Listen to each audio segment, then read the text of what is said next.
To start off this lesson, I want to review numbers that have nice roots. And we're going to start with a list of numbers that have nice square roots, which is a list of numbers you should have had memorized for years now. To build this list of numbers, you start with 1. 1 squared is 1. 2 squared is 4. 3 squared is 9. 4 squared is 16. These are just numbers with nice square roots, and you guys are pretty familiar with this list already. I'm going to go ahead and put it up here though, because what we're going to end up doing in a minute is building a similar list of numbers for higher types of roots. I'm going to go to 15 for this one here. So if you do not have these numbers memorized already, I would strongly recommend, you pretty much have to, especially as an honors kid, you should know this list of numbers here. And if you only know through 12, there's just a few extras to remember on there. This list of numbers is great for square roots, but just because a number is a nice square root does not mean it's going to be a nice cube root. It's a totally different situation here. So if we wanted to build numbers, a list of numbers that has nice cube roots, what we would need to do, instead of squaring numbers, is raise them to the third power. So clearly 1 to the third power is still 1. So the cube root of 1 is a nice answer. Turns out 1 is a nice root no matter what type of radical you're dealing with. Then I'm going to go on and I would just go 2 to the third power. That's 8. So the cube root of 8 is a nice answer. It gets you a 2, etc. I would do 3 to the third and just keep going like that. So for cube roots, I'm going to go ahead up to 10. And this is another list of numbers that I honestly would try your best to memorize. 4 to the third power is 64. 5 to the third power is 125. 6 to the third power is 216. I mix up 7 sometimes. I think it's 343. It is. So 7 to the third is 343. Then we're going to keep it going and do the same thing with 8 to the third, which is 512. Pretty sure 9 to the third is 729. And then we have 10 to the third, which is 1,000. So these numbers right here on the second line are numbers that have nice cube roots. And you're not going to be as familiar with these numbers as you are with regular square roots. So this is a list of numbers that is worth memorizing. For 4 and for 5, I'm not going to go as far. I'm just going to go up to the 5. So I'm going to do the first 5. So 1 to the 4th is 1. 2 to the 4th is 16. 3 to the 4th is 81. 4 to the 4th is 256. And then 5 to the 4th is a 625. So that's about as far as I know in the list. Incidentally, if you're looking at these, there's a pattern going downwards because this is 2 to the second, 2 to the third, 2 to the fourth. So you just multiply by the same number. 2 to the fifth power is going to be a 32. If you take this guy and you multiply by 3 yet again, 3 to the fifth power is 243. 4 to the fifth power is like 1024, I believe. I'll check that one. 4 to the fifth is going to be 1024, yeah. And then I'm going to go 5 to the 5th, which is 3125. So these are all numbers right here that have different types of roots where they end up nice. And this is a list of numbers to definitely be familiar with. What we're going to do now is learn actually a little shortcuts for simplifying or breaking down square roots. Now, first semester, I taught you guys to go ahead and just do factor trees. Always do a factor tree on square roots, look for pairs of the same number, and it was great. But if you've noticed in class, I do frequently get the right answer without having to use a factor tree. And it's not because I'm doing a tree in my head or something like that. I'm actually just using a different method. So this method relies on knowing your list of numbers right here. The square root of 128. Basically what I do is I look at my list of perfect squares and I pick the biggest one possible that goes into my number right here. So the biggest number on this list that goes into 128 is going to be a 64. So what I'm going to do is rewrite this problem as the square root of 64, and 64 times 2 is how I get back to 128. Well, the square root of 64 is a nice answer. Square root 64 is just plain old 8. And my square root of 2, not a nice answer. It's just going to say 8 root 2. So basically, an alternative to making factor trees is try to split up your square root into two parts. A part that has a nice square root, and then the leftovers that's not going to be so nice. You do need to be a little bit careful when you do this, that you pick the biggest perfect square. Let's say I picked, for example, a 4. And I said, oh yeah, 4 goes into 1/28. Well, if I do it that way, what's going to end up happening? I would have split it up into square root 4 and square root 32. I don't immediately get the same answer. This is going to be a 2 right here, plain old 2. But then I still have square root 32. To get from this to this final answer, I would have to look at 32 and break that down and be like, oh yeah, 16 goes into 32 and it's just extra work. So if you're going to do it this way, it's probably better to work your list from the right left. That way you pick the biggest number that goes in. So go ahead and try out square root of 300 yourself. I tried to pick one that's pretty straightforward here. So 300 is the number we're looking for. Pick the biggest thing on this list that goes into it. And you should have seen, when you tried this out yourself, that 100 is the biggest number. This would be 100 times 3. That still makes 300. Square root of 100 is nice. It's plain old 10. Square root 3 just stays the same. So you have a 10 square root 3 for your setup right there. So one more with square roots. Why don't you guys go ahead and try that one for yourself, and you can pause me and everything. And I will get to it in just a moment. All right, so I'm trying to figure out the biggest number. And this one isn't as immediately obvious as the other one. You kind of got to go through your possibilities. Looks like 64 is going to be the biggest thing that goes into the 192. So I would break this up into square root 64, and it's 64 times 3. Square root 64 makes 8, and then you still have your square roots of 3. So if you guys like this, it's awesome. Go ahead and use it. It's great. If you don't like this and you like your factor trees better, that's totally cool too. That's actually why I teach you the factor trees first, because it's easier, I think. So if you just want to do factor trees and look for pairs, that is totally your rights. What I want to do though, before we learn factor trees for this lesson, I want to apply the same process that I showed you right here to show you how you would simplify a cube root or a fourth root or something like that. Okay? Now, when I use the word simplify, I do not want a decimal. I do not want you to evaluate. I want a simplified answer like one of these guys right here. So what I would need to do with the cube root of 250, I would need to use not these square root numbers. They don't matter to me anymore for a cube root. I would actually want to look at this list, and I would figure out the biggest thing on this list that goes into it ends up being a 125. So what I would do is I would split this up into cube root 125, and 125 times 2 makes 250. Cube root 125 has a nice answer. It's plain old 5. So I'm going to get 5 cube root 2 for my answer. And don't forget to write the little cubed symbol, the little index symbol here. Sometimes people forget that. All right, so that's good. And now I have another example right here with a fourth root to try out. So see what you guys can do with this one. Actually, you know what? This one is kind of hard. I'm just going to tell you what it ends up being here. So for this one, it wasn't even on the list. I had you guys only go up to the number 5 for this. The next number after that is going to be 1296 for 6. And that's what this one is. This ends up being the fourth root 1296, and then I do times 2. So my answer is 6 fourth root 2. This was probably a tiny bit confusing for you guys. So this method here is fine. It's cool, but I don't like this as much as I do with square roots, because I'm real good with my perfect squares. It's just like, who would have known that this number was what you choose for a fourth root? It's a lot uglier doing the problems when they're higher types of roots. So that is why we have a second method for simplifying radicals that I think you guys are going to like a lot better.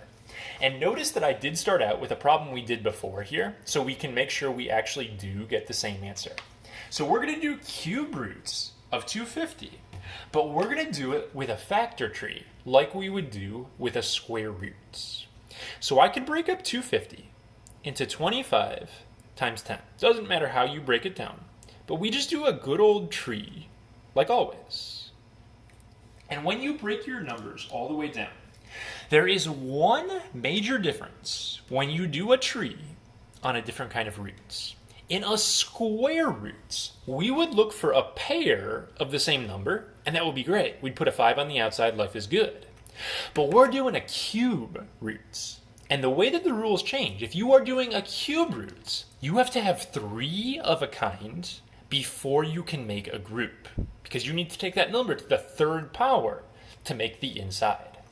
So a pair of 5s, not good enough. Don't care about that. But what I do care about is 3 of a kind. So I have 3 5s. That lets me put a 5 on the outside. And after I group up all of those 5s, there is a single 2 left over for the inside right there. So I get 5 cube root 2. Exact same answer I got before. You're going to like this method better. It's just easier in general, I think, to do. The only difference is that the number you need for a group is going to change. So like on this next one, I'm doing a 5th root. I will need a group of 5 of the same number before I can put something on the outside. Factor trees are great, and that's why I taught it to you that way in the first place, because it makes this lesson definitely easier. So I'm going to go ahead and break this next one down right here. And you can always pause me and try this for yourself. It's good practice. There's a lot of numbers on this tree right here. When you have a lot of numbers, it really does help to mark your picture and circle what you've used. So I highly recommend you do that. It's a 5th root. So I need 5 of a kind. 1, 2, 3, 4, 5. That lets me put a 2 on the outside because I had 5 of a kind. On the inside, I have to look at what's left over. I have a 2 right here, and I have another 2. The 4s don't matter, the 8s don't matter because I broke them down. But I had 2 2s on this one, so I have to multiply them just like usual. 2 times 2 is going to get me a 4 for my inside number. If you're ever wondering if you did a problem right and you want to check it, it's very easy to check. All you need to do is go on your calculator and just check the decimals. So like if I wanted to do this one, I would type 5th root 128. Oh yeah, there's that decimal. Well, I thought the answer was 2 5th roots of 4, and you'll see same exact decimal. So you can always check yourself that way if you need to. All right, one more of this style. This time I'm bringing in variables here. And that will freak kids out and be like, oh gosh, this is going to be so much harder. I honestly think the variables might be easier than the number part, but we'll get to those. For now, I'm going to pretend like those variables aren't there, and I'm just going to do a tree on 144. I want you guys to pause me and try the 144 part by yourself. Try that out so you can make sure you're understanding it. I'm working it out, but please pause and do it yourself. All right, so I got my tree going on right here, and I need 4 of a kind this time because it is a 4th roots. So I see 1, 2, 3, 4 2s. So I do have enough 2s for a group. That's going to put a 2 on the outside. However, there's already a 3 being multiplied sitting out there, so I'm just going to take my 2 times the 3. My outside is going to say 6.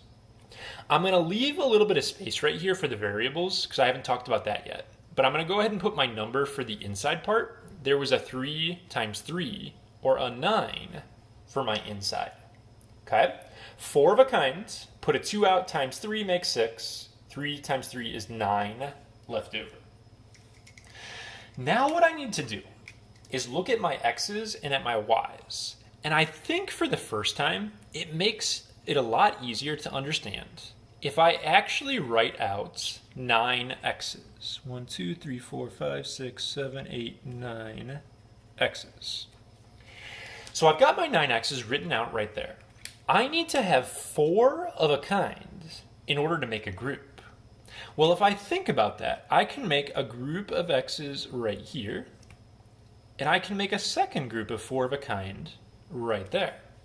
So what I actually did is I put out an x and another x, or in other words, I put out an x squared. So I had 2 groups of x's, I put x squared through my outside.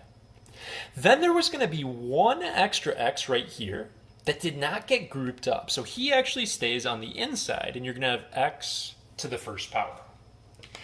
Now, got to do the same thing with my y's here. Now with the y's, I don't really feel like writing out 23 of these, so there is a shortcut for this. With the x's, what I basically did is I said 4 went into 9 twice. So I made 2 groups out of the x's. 4 times 2 is only 8, so there was 1 left over that goes on the inside. So if I do that with the y's, 4 goes into 23 5 times. So I'm going to have y to the 5th power. After that, 4 times 5, I've used up 20 of the y's, but there were 23. That means there's going to be 3 y's left over that don't end up grouping up. Okay? So this is how you would write the answer. There is actually one last little tiny thing I have to have you guys do on this example right here, and it's a little bit of a technicality.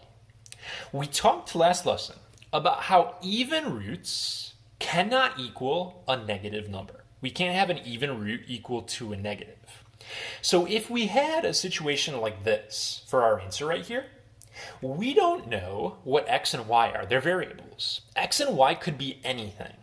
If y was like a -1, for example, that would actually be kind of an issue for us, because then what would have happened is we would have taken a 4th root and we would have gotten a negative answer, which we don't allow. So if you have an even root, if the index is even, you have to put absolute value bars on your variables just to make sure you don't end up with a negative for your outside. Okay? So I'm going to do 2 things before we move on. I'm going to first write down the rule for these. So the index tells you how many for a group. That we've been practicing all along. Oh, I need 3 of a kind, I need 5 of a kind, I need 4 of a kinds. And then don't forget absolute value bars on even outsides. Even radical outsides. I didn't do that. Well, these are both odd. But even if this was an even root, like a 4th root right here, if it's just a number, it's not a big deal. It's when you have a variable on the outside. Even root, you got to put bars on your variables. So I can't really look at you guys right now to see like where you're at with this lesson here, but honestly, these are not that bad with a little bit of practice. We're going to finish this video off with 2 examples, one with multiplication and one with division. And we'll get to practice the stuff we were just doing a little bit more. When you multiply radicals together, as long as they're the same type of radical, so that's saying the index matches, these are both cube roots, all we're going to do, the first step is to combine these into one. We're going to combine our insides right here, and then we're going to keep it as a cube roots. So my first move right here is to do -18 times 24. And if I multiply out -18 times 24, it's a -432. So I just multiplied this times this. X to the 4th times x to the 1st, those are side by side, so I have to add my exponents. That's going to make x to the 5th. So you multiply the insides, and then you keep the type of root the same. Then we just simplify it like all those problems we were doing up here. So this would be a great chance for you guys to go ahead and try this for yourself. If I have a negative right here, if this would have been like a 4th root, that's bad news. But an odd root is not a big deal. It's just going to be a negative for my answer. So when I do my tree here, I'm going to do it on positive 432, and I'm just going to remember to make my answer negative. So go ahead and try this one for yourself and see what you end up getting. So I got my whole tree going on right here, and it looks like it's a cube root. We need 3 of a kind. So I have a 3 group, and I have a 2 group. That makes a 6 for the outside. But because this was a negative number, I'm going to make it into a -6. Going to leave space for my variables. And then the number part for the inside, there was a single 2 left over. So that goes like this. For my variables, 3 goes into 5 only once. And then there's 1 times 3 is 3. There are 2 x's left over. I do not need to worry about bars. Actually, I don't put bars at all because I have a situation here where it's an odd root. Also be careful because my x doesn't have an exponent on it. Make sure you can tell that the cube root sign is not for the x. You could always make this x to the first power to make it clear, or you could like put a parenthesis around this just so you can tell what goes with what. All right, last problem of the lesson. Division is going to work just like multiplication. If they're the same kind of radical, you're just going to divide the insides. And this is going to divide nice and cleanly. We'll talk later in a different video about what happens if that's not the case. But 6th root, I'm going to have a 6th root for my answer. 64 divided by 4 is 16. And then with my exponents here, I know when I divide, I'm supposed to subtract them. So I'm going to get this for my setup. It's time to do a tree on 16. But when I do my tree, I'm not going to have enough for 6 of a kind. If this was like a 4th root, I'd be in business. But a 6 of a kind, I don't have enough. So all these 2's have to stay inside. It just stays a 16 on the inside. So it doesn't always break down. Depends on how many you have for a group. The x's I can at least take out. 6 goes into 8 one time. So I'm going to have x to the first. That's only 6, so there are 2 x's left over. And then I do need to remember, because this is an even roots, the variables get tossed in absolute value bars on the outside. So my answer is going to look like that.